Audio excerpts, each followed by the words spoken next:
Thank you, Martha. Candidate Obama, when he was a senator, promised the change we need for America. And today, some brand new polling numbers on the change President Obama has delivered. Survey of more than 4,000 voters in 10 key battleground congressional districts. You can find it today at thehill.com. 41% say America has changed for the worse since the president took office. 30% say there has been no difference, no change at all.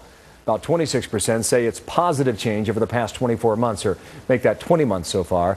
Mary Catherine Ham's a senior writer for the Daily Caller and a Fox News contributor. Welcome back, Mary Catherine. And Bernard Whitman is a former pollster for President Bill Clinton. Good morning to you, Bernard. Good morning. And welcome as well. What do you think's going on with these numbers, Mary Catherine? What's it tell you? Well, who would have thought that the man who promised to change the actual level of the sea would not have delivered on all of the promises he made? You know, I think there's some talk of him having set himself up for this a little bit with the overblown rhetoric during the campaign, which was part of his branding, and it worked very well. But yeah, when it comes down to the rubber hitting the road, you have to get some stuff done.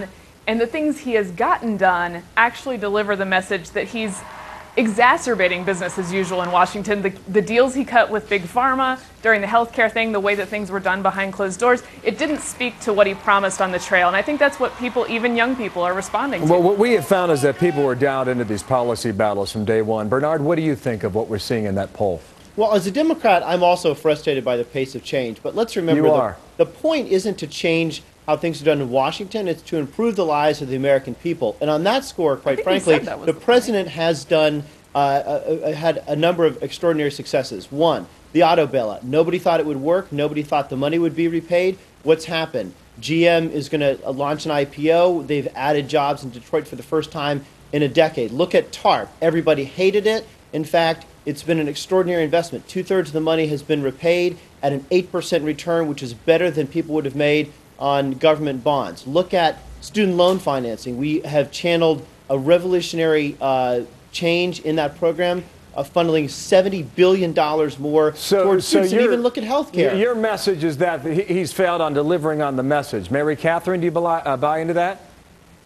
Well, the thing is, you can say that stuff all day, and you know the president will make that case and deliver those talking points, but it doesn't. People don't agree. They still don't like those things. They are still not seeing that as positive change in their lives, and you can tell in the top competitive House races. I've been watching the ads for those, and no Democrat is running on those talking points. They're not mentioning any of this stuff. In fact, they're just attacking their opponents. But the president promised they could run on health care, and it turns out, no, people don't like it. Let me, I want to get you both to react to this. Mark McKinnon's a Republican pollster, a strategist, I should say, and a former advisor to President Bush. What he said, Bernard, is that President Obama overpromised and underdelivered. Well, I actually... hang on. Do you think that's the case, or did he actually overdeliver, and did he overdeliver on policies that the American people did not want? I know. I think the problem, and I happen to agree with McKinnon, he's a friend of mine, but I think the problem is that he failed to properly set expectations. And for example, I never would have said at the beginning of the stimulus debate, pass the stimulus, unemployment will never get above 8%. I would have told the truth and said, if you don't pass the stimulus bill, unemployment is going to shoot over 12%. The great failure of this administration has been to properly set expectations, then measure success, and communicate the results of that.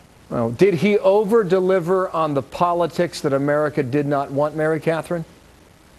Well, I think the ugly process of health care sort of laid bare in a new way, the way Washington works to regular voters that they just hadn't understood before, despite all the populist rhetoric that lots of politicians use, and they became appalled by that. And I think also, you know, they don't like the direction things are going. They don't like paying $1 trillion and then the president saying, well, things could be worse. I mean, it doesn't sound like a good buy.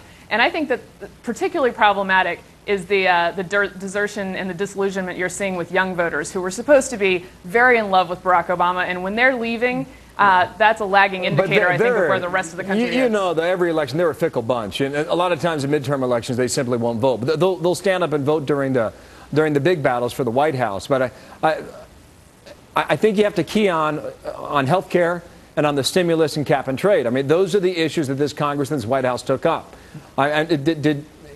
And I guess in 12 days, we're going to find out whether or not that is what the American people wanted. That's the point that McKinnon's raising here, and that's the point that I was trying to drill down on. Did he over-deliver on policies that America did not want? Yes or no, Mary Catherine? Yeah, I mean, I think he did things that people decided during the process they were not interested in. A lot of people spoke out about it, specifically on health care, very loudly, and felt like their voices weren't heard. And I think that's what's driving the grassroots on the other side. Let me get the last word from Bernard. Is there something to that? Well, Bill, I think what's missing from this conversation is even though we do have a relatively slower pace of change than many voters would like, we have to contrast that with the alternative. Politics isn't a buffet. You have choices. And the Republicans have given us plans for no Social Security, no Medicare, no Federal Reserve, no unemployment benefits, no abortion, even in the case of rape or incest. They have no plan for America. There is no leadership there. And in looking at the candidates, you have to say, are we going to be more satisfied with change that happens a little bit slower than we like, or do we want to roll back this country to the 19th century? 12 days to go. And that's the kind of positive message that House members are running on at this point. Grab your burqa. Bernard Whitman, thank you. Mary Catherine Ham, thanks to you as well. Thank you. Thank you.